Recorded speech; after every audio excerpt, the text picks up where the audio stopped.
ದೇಶದ ಹಾಕಿ ಪಟುಗಳಿಗೆ ಮತ್ತೊಮ್ಮೆ ಅವಮಾನವಾಗಿದೆ. Asian champion ಪಟ್ಟ ಹೊತ್ತು ಮಡಿಕೇರಿಗೆ ಬಂದ ಆಟಗಾರರಿಗೆ ಜಿಲ್ಲಾಡಳಿತ ಸೌಜನ್ಯಕ್ಕಾದರೂ ಕಿಂಚಿತ್ತು ಗೌರವ ತೋರಿ ಸ್ವಾಗತಿಸಿಲ್ಲ. ಜಿಲ್ಲಾಡಳಿತದ ಈ ವರ್ತನೆಗೆ ಆಟಗಾರರು ತುಂಬಾ ಬೇಸರ ವ್ಯಕ್ತಪಡಿಸಿದ್ದಾರೆ. ಪದೇ ಪದೇ ದೇಶದ ಹಾಕಿ ಆಟಗಾರರನ್ನ ಕಡೆಗಣಿಸಲಾಗುತ್ತಿದೆ. ಈ ಮಾತು ಮತ್ತೊಮ್ಮೆ ಸಾಬೀತಾಗಿದೆ. ಚೀನಾದಲ್ಲಿ ನಡೆದ ಏಷ್ಯನ್ ಹಾಕಿ ಚಾಂಪಿಯನ್ಶಿಪ್ನಲ್ಲಿ ಚಾಂಪಿಯನ್ ಪಟ್ಟ ಹೊತ್ತು ಬಂದವರಿಗೆ ಕಿಂಚಿತ್ತು ಗೌರವ ಸಿಕ್ಕಿಲ್ಲ. ಕಡೆ ಪಕ್ಷ ಸೌಜನ್ಯಕ್ಕಾದರೂ ಸ್ವಾಗತ ಕೋರಿಲ್ಲ. ಪ್ರಶಸ್ತಿ ಗೆದ್ದ ತಂಡದಲ್ಲಿ ಕರ್ನಾಟಕದ 4 ಆಟಗಾರರಿದ್ರು.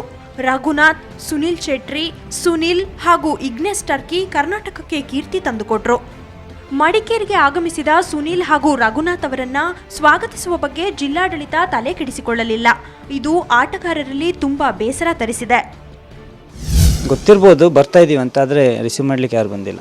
ನಾನು ಏಷ್ಯಾ ಕಪ್ ಗೆದ್ದು ಬಂದಾಗ ಮಾಡಿದ್ರು ಸನ್ಮಾನ ಇಲ್ಲಿ. ಅದಾದಮೇಲೆ ಯಾವತ್ತು ಯಾರು ಕಾಂಟ್ಯಾಕ್ಟ್ ಮಾಡಿಲ್ಲ ಇದುವರೆಗೆ. ಕಪ್ ಗೆದ್ದವರಿಗೆ ಕೇಂದ್ರ ಸರ್ಕಾರ, ರಾಜ್ಯ ಸರ್ಕಾರ ಬಹುಮಾನ ಘೋಷಿಸಿವೆ. ಆದರೆ ಅವಷ್ಟೇ ಸಾಲದು, ಅವರಿಗೆ ಒಂಚೂರಾದ್ರೂ ಗೌರವ ತೋರಿ ಸ್ವಾಗತ ಕೋರಬೇಕಿತ್ತು ಅಂತಾರೆ ಹಾಕಿ ಪಟುಗಳು. ಇದೇ ಥರ ಗೌರ್ಮೆಂಟ್ ಸಪೋರ್ಟ್ ಮಾಡಿದ್ರೆ ನಮ್ಮದು ಈಗ ಒಲಿಂಪಿಕ್ಸ್ ಕ್ವಾಲಿಫೈ ಬರ್ತಾಯಿದೆ.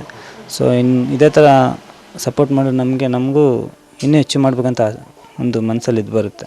ಸೊ 100% ಆಗೋದು 200% ನಾವು ಆಗ್ತೀವಿ. ಹಾಕಿ ಆಟಗಾರರಿಗೆ ಗೌರವ ತೋರದಿರುವುದು ಸುನೀಲ್ ಕುಟುಂಬದಲ್ಲೂ ಬೇಸರ ಮೂಡಿಸಿದೆ. ಇದಕ್ಕೆಲ್ಲ ತುಂಬ ಒಂದು ಗೆದ್ರು ಅಂತ ಆದ ಕೂಡಲೇ ಕೋಟಿಯೇ ಕೊಡ್ತಾರೆ ಅವ್ರಿಗೆ. ನಾವು ಅಷ್ಟು ಎಕ್ಸ್ಪೆಕ್ಟ್ ಮಾಡಲ್ಲ. ಅವರು ಹೊರಗಡೆ ಎಲ್ಲ ಹೋಗ್ಬೇಕಾದ್ರೆ ಖರ್ಚಿರ್ತದೆ ತುಂಬ. ಅದೆಲ್ಲ ಮನೆ ಕಡೆ ನಮ್ಗೆ ಏನಿಲ್ಲ. ಇಲ್ಲಿ ನೋಡ್ಬೇಕಂದ್ರೆ ಒಂದು ಸ್ವಂತ ಮನೇನಿಲ್ಲ. ನಾವು ವರ್ಷ ಬಾಡಿಗೆ ಮನೆ ಚೇಂಜ್ ಮಾಡಬೇಕು. ಅದಕ್ಕೋಸ್ಕರ 20,000 ಯಾವ ಇದರಲ್ಲಿ ಕೊಟ್ಟರು ಅಂತ ನಮಗೆ ಆಶ್ಚರ್ಯ ಆಗ್ತಾ ಇದೆ.